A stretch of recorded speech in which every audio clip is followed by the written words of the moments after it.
Before we begin, in 2019, YouTube was caught data mining children under the age of 13, violating the Child's Online Privacy Protection Act, or COPPA. Since settling, YouTube has enacted new policies meant to dodge responsibility and scapegoat creators. This video is not made for kids. It is not targeted at kids. It is not advertising to kids. Parental discretion is advised. Hey guys, how's everyone doing? This is the Sentinel watching over Geekdom, and welcome back to Sentinel Reviews. We continue our look at Sarah Jane Smith with Ghost Town. Released in October of 2002, directed by Gary Russell, written by Rupert Laight, I think it is? Laight. Anyway, Ghost Town stars Elizabeth Sladen as Sarah Jane Smith. As always, there is a blanket spoiler warning in place, but since Sarah Jane Smith is over 18 years old, the series, in the description box below will be the link to Big Finish's website where you can buy Ghost Town for $2.99 USD per download, or you can buy Sarah Jane Smith, the complete series. So if you have not heard Ghost Town, and please know that I will be talking spoilers. Also, I imagine this is going to be a very short review because this is a very average story.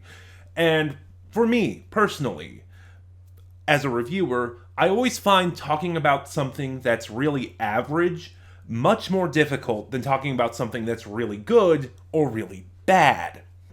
Because with something really good or really bad, you have material to talk about. You can talk about what works, what doesn't work, what you liked, what you hated. When something is just very average, the overall feeling you get from it is just meh. And it's so hard putting meh into words. So anyway, what's the story here? Once again, this story sort of ignores the overarching plot of Series 1, which I don't have an issue with because they actually do mention it.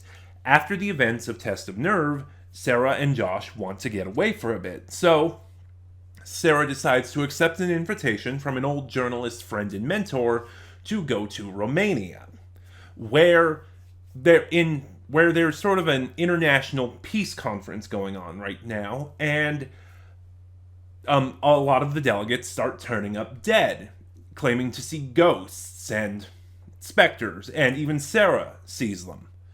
Which kind of leads into my big problem with this story, and the biggest contributor of the meh.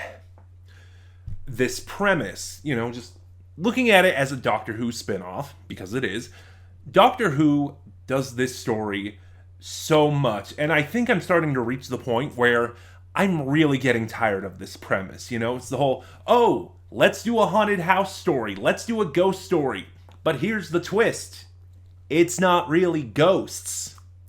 And Doctor Who, in any form, TV, expanded universe, spin-offs, keeps doing this story. So much so that I'm starting to think it's kind of overused, and like I said, I'm kind of tired of it, to the point that as this story keeps coming up, as this premise keeps coming up, the story itself is already at a disadvantage because it's a story I'm tired of. It has to work harder to win me over.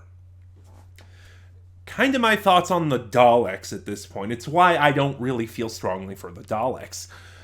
But that's not always the case. I don't automatically hate this kind of story, so to speak. Just recent example, The Haunting of Villa Diodati. Great, fantastic episode. But here, like I said, this story has to work harder because of this tired, overused premise that I'm already kind of sick of. And it just doesn't work for me. It's not bad, it's just average, like I said. Elizabeth Sladen and Jeremy James, I finally remembered the actor playing Josh's name, are both great. Once again, they play off each other, and their relationship is developing, When Josh and Sarah first met in Comeback, he sort of took on the role as her protector, sort of her bodyguard. He tries to keep her out of trouble as she keeps doing all these things, her investigative journalist thing.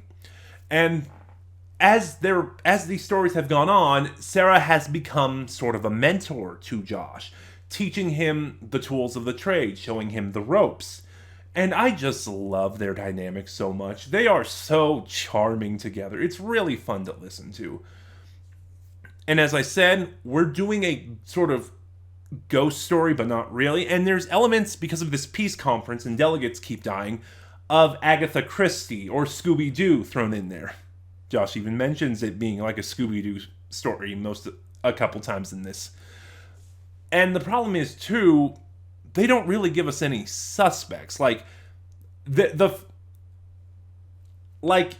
one character you meet a couple victims, and then there's one character you meet, and the performance and the dialogue, it gives it away from the beginning that, oh yeah, it's him.